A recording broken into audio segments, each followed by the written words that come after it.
ពីមុនគេមិនសូវស្គាល់ទេថាឌីមសរមណាគេណាគេថាពេលចង្ហាក់អីទៅ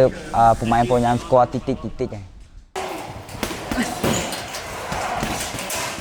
ឌីមសរមយល់ថាពេជ្រសង្ហៈបានជួយឲ្យគេឈ្មោះរបស់គេកើនឡើងមួយកម្រិតជួយឲ្យកើនឡើងមួយកម្រិតត្រង់ថាការឈ្នះពេជ្រសង្ហៈកាលពីប្រមាណ4ខែមុនបានជួយឲ្យមហាជនជាច្រើនចាប់ផ្ដើមស្គាល់រូបគេហើយក៏ជួយឲ្យរូបគេមានឱកាសប៉ះជាមួយនឹងជើងខ្លាំងអាហ្គានីស្ថានហាត់គុនខ្មែរមហាម៉ាត់ដែរខ្ញុំតែមានឈ្មោះល្បីស្នាឈ្នះពេជ្រសង្ហៈនេះទេពីមុនគេមិនសូវស្គាល់ទេ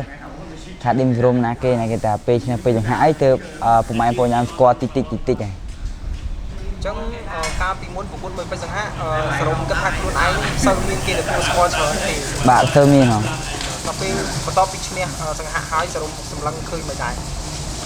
បន្ទាប់ពីឈ្នះពេជ្រសង្ហៈហើយគឺមានបងប្អូនគាំទ្រច្រើនជាងមុនហើយស្រឡាញ់ស្គាល់កាន់តែស្គាល់ច្រើនកាលពីមុនប្រកួតមួយសង្ហៈសរុប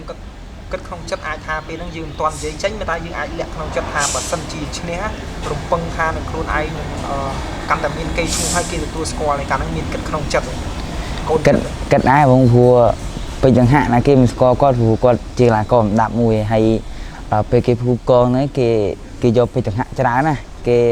មិនទៅយកខ្ញុំទេហើយដល់ពេលខ្ញុំឈ្នះទៅធ្វើឲ្យបងប្អូនកាន់ស្គាល់ខ្ញុំ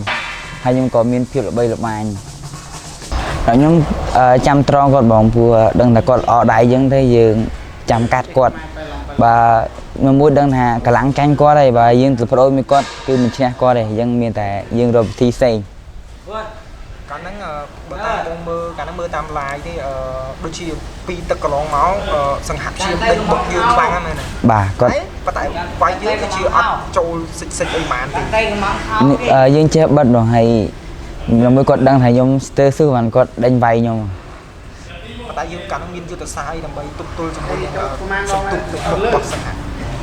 ទីមួយយើងថាយើងប្រើកែវភ្នែកយើងមើលទៅដៃគូថាគាត់ចេញអីយើងត្រៀមបិទហ្នឹងមកហើយចាំកាត់គាត់វិញគូជំរាបថាឌីមសរមធ្លាប់យកឈ្នះពេជ្រសង្ហៈម្ដងកាលពីចុងខែមិថុនាកន្លងទៅ